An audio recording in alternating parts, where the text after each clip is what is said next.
ahli nujum. Kemana itu kekasih saya yang sudah tidak ada? Jikalau di dalam Tuhan Yesus, sudah bersama dengan Tuhan Yesus. Sudah bersama dengan Tuhan Yesus.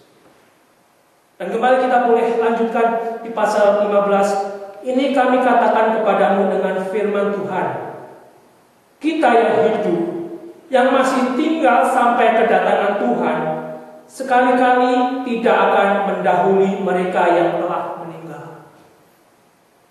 Jadi jika mereka saat itu masih hidup dan Tuhan Yesus datang kembali, mereka tidak akan mendahului mereka yang sudah mati di dalam Tuhan Yesus. Roh orang yang sudah mati di dalam Tuhan Yesus, yang sudah bersama dengan Tuhan Yesus di surga itu, apa yang akan terjadi, saudara? Ayat 16. Sebab pada waktu tanda diberi, yaitu pada waktu penghulu malaikat berseru dan sangkakala Allah berbunyi, maka Tuhan sendiri akan turun dari sorga, dan mereka yang mati dalam Kristus, apa yang terjadi, saudara? Akan lebih dahulu bangkit.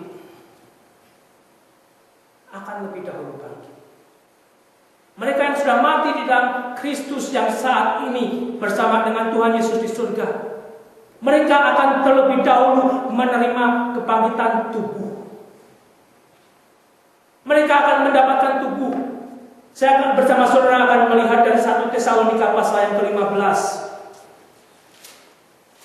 1 Tesalonika pasal yang ke-15.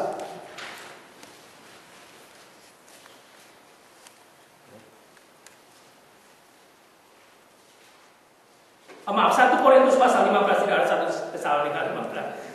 1 Korintus pasal yang ke-15.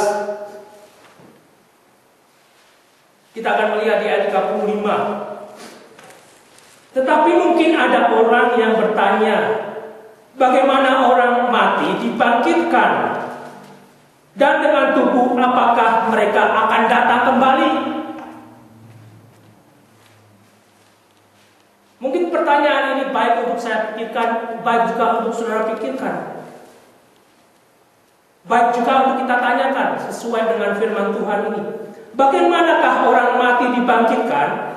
Dan dengan tubuh apakah mereka akan datang kembali? Kemudian Rasul Paulus melanjutkan, hai orang bodoh, apa yang engkau sendiri taburkan tidak akan tumbuh dan hidup kalau ia tidak mati dahulu. Kalau saudara nanti boleh baca teruskan, tubuh jasmani ini, tubuh yang sementara ini harus mati dulu, baru nanti tubuh yang rohani boleh diberikan oleh Tuhan Yesus. Kita boleh lanjutkan di ayat 38. Tetapi Allah memberikan kepadanya suatu tubuh seperti yang dikehendakinya. Ia memberikan kepadanya tiap-tiap biji tubuhnya sendiri, seperti tubuh Tuhan Yesus, tubuh kebangkitan. Ayat 44, yang ditaburkan adalah tubuh alamiah. Tubuh alamiah kita akan mati. Jika ada tubuh alamiah, maka ada pula tubuh rohaniah. Ayat 51, sesungguhnya aku menyatakan kepadamu suatu rahasia. Kita tidak akan mati semuanya, tetapi kita semuanya akan diubah dalam sekejap mata, pada waktu bunyi nafiri yang terakhir. Sebab nafiri akan berbunyi, dan orang-orang mati akan dibangkitkan dalam keadaan yang tidak dapat binasa, dan kita semua akan diubah. Setelah roh yang bersama Yesus itu kembali mendapat satu tubuh rohani, kemudian kita yang masih hidup waktu kedatangan Tuhan Yesus akan menyongsong Tuhan Yesus di udara dan diberikan tubuh yang rohani. Karena apa yang menjadi bagian darah dan daging ini tidak akan mendapat bagian, tidak kekekalan. Seolah-olah cerita Left Behind itu hanya dongeng, diinspirasi oleh firman Tuhan yang ada di dalam firman Tuhan. Sehingga kembali di sini saudara, ada satu kejadian yang begitu mulia yang akan terjadi. Baik jikalau saya dan saudara sudah mati di dalam Tuhan Yesus sebelum kedatangan, ataupun saya dan saudara jikalau masih hidup, Tuhan Yesus datang, kita akan mengalami salah satu dari peristiwa tersebut. Jikalau saya dan saudara mati di dalam Tuhan Yesus, itu kuncinya, saudara. Jikalau tidak, ada tempatnya sendiri. Ada tempatnya sendiri. Di mana saya dan saudara tidak akan pernah mau. Saudara akan menyesal dan sudah terlambat. Sehingga disinilah akhirnya Rasul Paulus kembali kepada Tesalonika itu.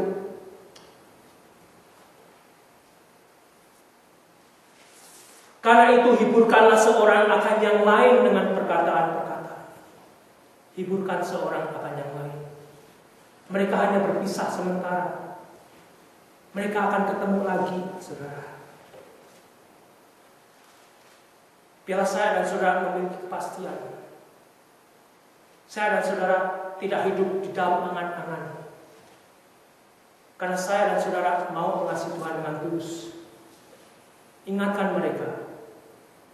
Kalau mereka tertinggal, mereka akan memasuki satu masa kehidupan dalam sejarah yang begitu sulit lagi untuk beriman. Disinilah sebetulnya kata rapture itu ada. Caught up dari bahasa Latin. Seperti Trinity tidak ada di Alkitab. Tapi rapture itu dari bahasa Latin, dari Alkitab bahasa Latin. Caught up, snatched up. Seperti Filipus langsung dipindahkan oleh Tuhan ke suatu tempat dengan begitu cepatnya, tahu-tahu dari sana. Saudara. Peristiwa itu akan menjadi bagian histori yang akan terjadi. Dan bila saya dan saudara ada di dalam histori itu nanti.